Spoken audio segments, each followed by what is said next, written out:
Rob G, NBC has some news. You know, they're getting the NBA back after a big hiatus, and they put out there proudly that they have a new person who's going to be in a contributor role, not like a regular role. But Rob G, pull the curtains back. Who is that, in case people missed it? Yeah, if we made fun of Shams Charania to open the show, like, hey, breaking news, the idea of Giannis leaving Milwaukee is being considered. Right. This is like 3 steps above that. Not quite breaking news, because we don't know what it is you mentioned, but Michael Jeffrey Jordan, his airness, number 23, the GOAT, the greatest of all time, has signed on to be part of NBC's NBA coverage. The only problem is NBC, Michael Jordan, pick your favorite reporter. Nobody has said and knows exactly what he's going to do.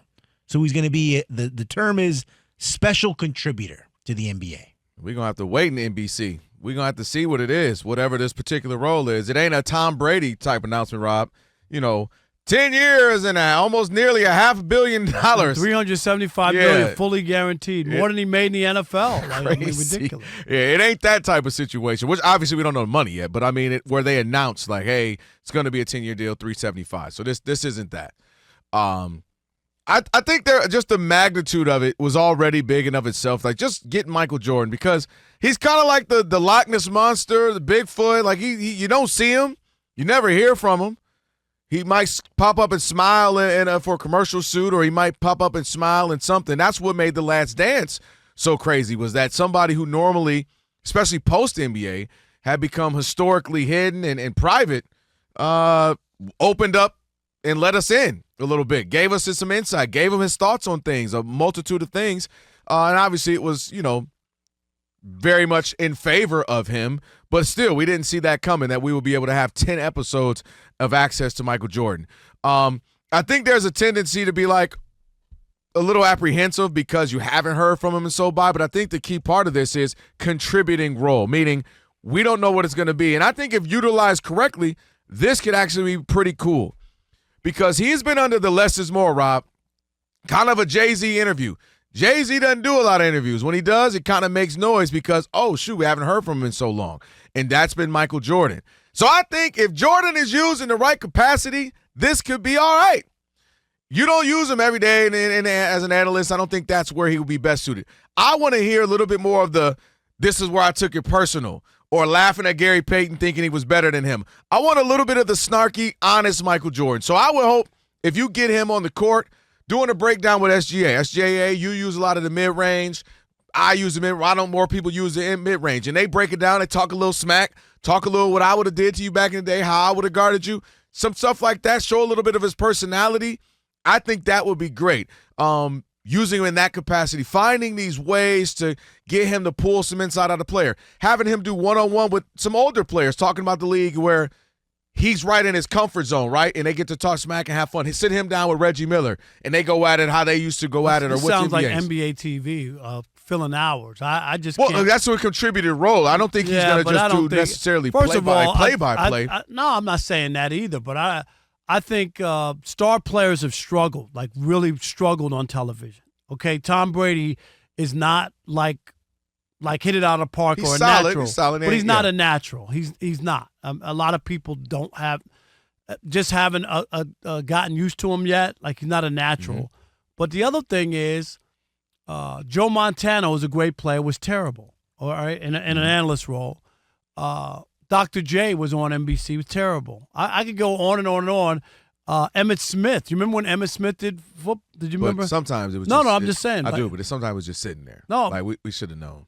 But I'm just saying, but there are guys, and in this case, I depending on what they have, I'm not so sure how open and honest Jordan's going to be. And the documentary is different because remember, him and Charles Barkley fell out over Charles having comments being about honest him. about him. So this is what I'm trying to say is, are we really expecting Michael Jordan to take people to task? Do you know what I mean? Or really like that's why you don't put him in that position, because you're right. The only way, I got to be honest, I could see him even remotely being successful at doing this is just like a kind of once a month sit down, talk with somebody maybe get into somebody just about their feelings about basketball and what they like and see. You know what I mean? Yeah. Like Mike making a connection to a younger player. But like criticizing a coach or criticizing or having a debate on whether or not you're the GOAT, I don't see any of that making sense for Michael Jordan. But he might also enjoy it. I just Rob. don't. He might also enjoy, meaning I don't like to be the butt of the joke, meaning Charles talking about me as an owner and this, that, and the other. No, but I don't mind it's not distributing that it's a not little a butt of a No, what I'm joke. saying He is was if- being honest about Michael Right. Jordan's ability But of you know what what I'm he's saying? done. Some people can be honest. Some people can give it. They can't take it. And I I'm saying, just- so maybe he couldn't take it, but he'd be comfortable giving it a little bit. I really don't see that in Michael Jordan. I would I would love be to see him- surprised of him criticizing other people. That's why I love to see him would. do breakdowns. So when you see Alex Rodriguez getting that batter box, not literally, but kind of breaking down in that batter, I would love to see Jordan. Boom! This is where I'm talking about. SGA's getting to the elbow. This is where I used to kill people right here because everybody thought about me as your airness, but I'm actually putting up buckets and mid-range fadeaway. That kind of stuff, like, man, putting us insight into the GOAT. What did he do? Talk about footwork. Talk about the tenacity. Talk about the mental aspect of the game. Like, that's where Kobe was going to be great. And was post-career, obviously, before his I don't know. early demise. I look at Michael Jordan, and I would rather see him have conversations. Yeah. Not nuts and bolts, not doing tape or anything like that. Like that should be for coaches. I would love to see if he can get these guys to talk about basketball and it's in a standpoint of, like when they fell in love with it. What is it about the game?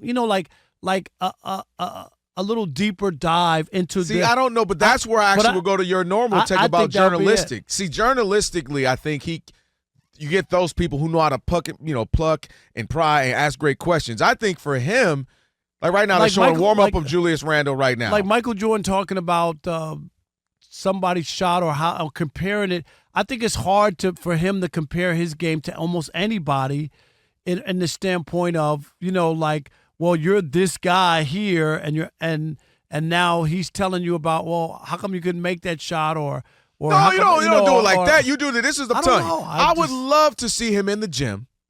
You know how they little 7-minute packages before the game or something, and him just kicking it in the gym with Tatum.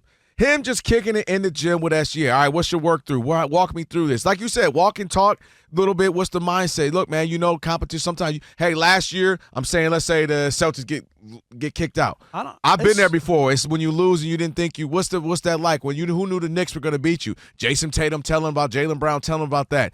And then he goes through that. I just think he can get that out of players, that conversation that maybe someone else couldn't get by just being literally the greatest, but like a player and just, chopping it up. Because here's the thing. When you mentioned something, I'm glad you brought up Tom Brady, Joe Montana, some of these, Emmitt Smith.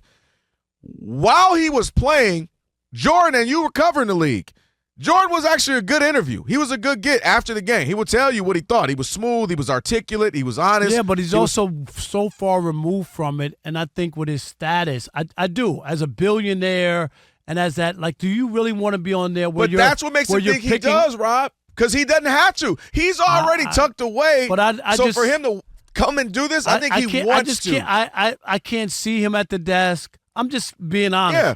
I can't see him at the desk. I could see him doing a remote. Yeah, they're going to break it down. They're going to use it that way. I don't see him at the desk sitting there with other people and then talking about he's not going to just somebody's do halftime. turnovers or somebody. No. I just couldn't see that. No, they're going to use him in, I think they should do, cool that's why ways. That's why they didn't say he's an analyst. For him not to say that, a contributor. They're figuring it out. But to him to budge, I think, is cool enough. For him to even consider, Mike, we want you back. Your prime, your run was on NBC. Right? People hear that music, they see you, they think of that great era of basketball, they think Bob Costas calling these games, Ahmad Rashad, who's like one of your best friends. All that era, we think of you. Come on back. We're trying to bring back the league and continue to help it rise. You're the guy from that era of the 90s when we had our heyday as NBA on NBC. Come on back. We don't even know how we're going to use you yet. We want to use you in some cool ways that will highlight you at your strength. And for him to budge and get off that rocking chair with a cigar and some tequila or some bourbon, that says a lot to me, Rob, because he's sitting up comfy doing what he does, making $1.2, $1.5 million a year off of shoes, and he don't have to do anything. For him to get out that rocking chair, to get away from the golf clubs, that says a lot, and I think he's going to be all in. So I'm being cautiously optimistic for him to be involved, just like the Last Dance.